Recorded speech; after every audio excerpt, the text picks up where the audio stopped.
Word became flesh. In the beginning was the Word, and the Word was with God, and the Word was God. He was with God in the beginning. Through him all things were made. Without him nothing was made that has been made. In him was life, and that life was the light of men. The light shines in darkness, but the darkness has not understood it. There became a man who was sent from God. His name was John. He came as a witness to testify concerning that light, so that through him all men might believe. He himself was not light. He came only as a witness to the light. The true light that gives light to every man was coming into the world. He was in the world, and though the world was made through him, the world did not recognize him.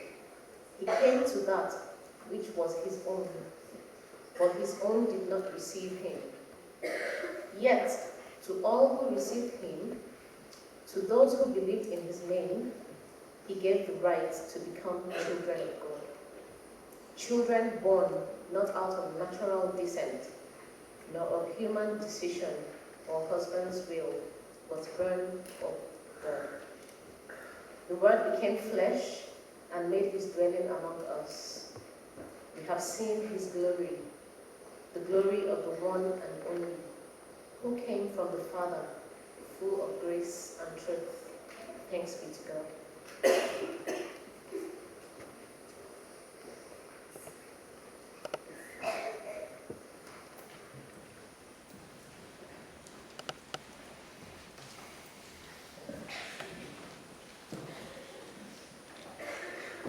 Girls, that has been fantastic of how you have told the story of Jesus coming into the world. I probably shouldn't have favourites, but I do, because a couple of weeks ago on Sunday morning we heard that piece, Mary, Did You Know? And I've never heard it before, so I've heard it twice now in a few weeks, and it is incredible, the words. You wonder how much Mary really did know, and how much was steps of faith. But to look back in hindsight is a wonderful thing, and here we are doing just that. It would be incredible if she fully appreciated what she was involved in at that time. But thank you to everybody, girls and the music department, for bringing this all to us this evening, and I think now would be a right time to give them all a round of applause.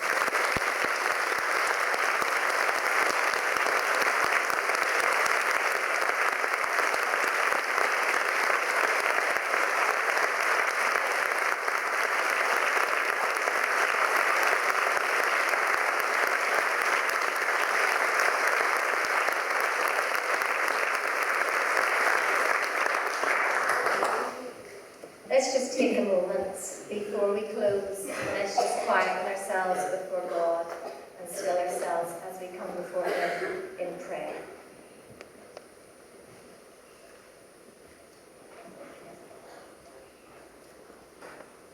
God, as we celebrate Christmas, with all the lights and the glitz and the excitement and the busyness, we give you thanks. We say thank you for the story of Christmas, which captures our imagination, that is all part of your great salvation plan that we've heard tonight, started in the beginning, in the very beginning, as told in Genesis, and takes us right up to this moment and leads us into eternity. Thank you for the message of Christmas that fills our lives and even our deaths with hope and peace. Thank you for the risk you took, God, the faith you put in those who are part of the Christmas story. A young man, a young girl, some poor shepherds, some men from the Far East. God, your Son Jesus gave up the comforts, the glory, the beauty of heaven and arrived among this group of people as we've heard, among us and became flesh. And you cried, and you had the vulnerability and the needs of a newborn baby. And it is incredible to think, God, that within days of your birth, you became a refugee. As we become aware of the refugees who still move across this earth, and even move into our city in the coming days, move in among us, may we remember your journey from Judea to Egypt, from the death squads of the ruler Herod and the massacre of infants, to find a place where your family could belong until things became peaceful and you could return to where you wanted to be, your home. And there you were, carried in the arms of a young girl. God, we thank you for choosing Mary, for her courage, her faith in you, her God. Thank you for her strength, her determination to serve you in this incredible way. What did she know, God? What did she understand of her part in all of this? She is an inspiration to us all.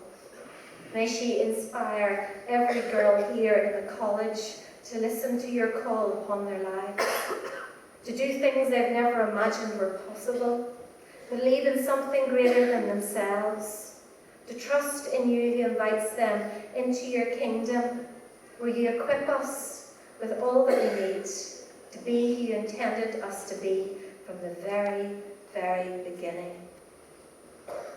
To enter into this salvation plan that centres around a baby boy who became a man and was given a name greater than any other name, Jesus. What a name, God. It speaks hope. It tells us of love. It brings us joy. It creates peace. May your birth, Jesus, remind us that we're all loved by you, all saved by you, all called by you, just like Mary that first Christmas. So we worship you, Jesus, the Christ child, and it's in your name we bring you these, our prayers. Amen. So the Lord bless you and keep you. The Lord make his face to shine upon you and be gracious unto you. The Lord lift up the light of his smile upon you. And this Christmas, may he give you peace.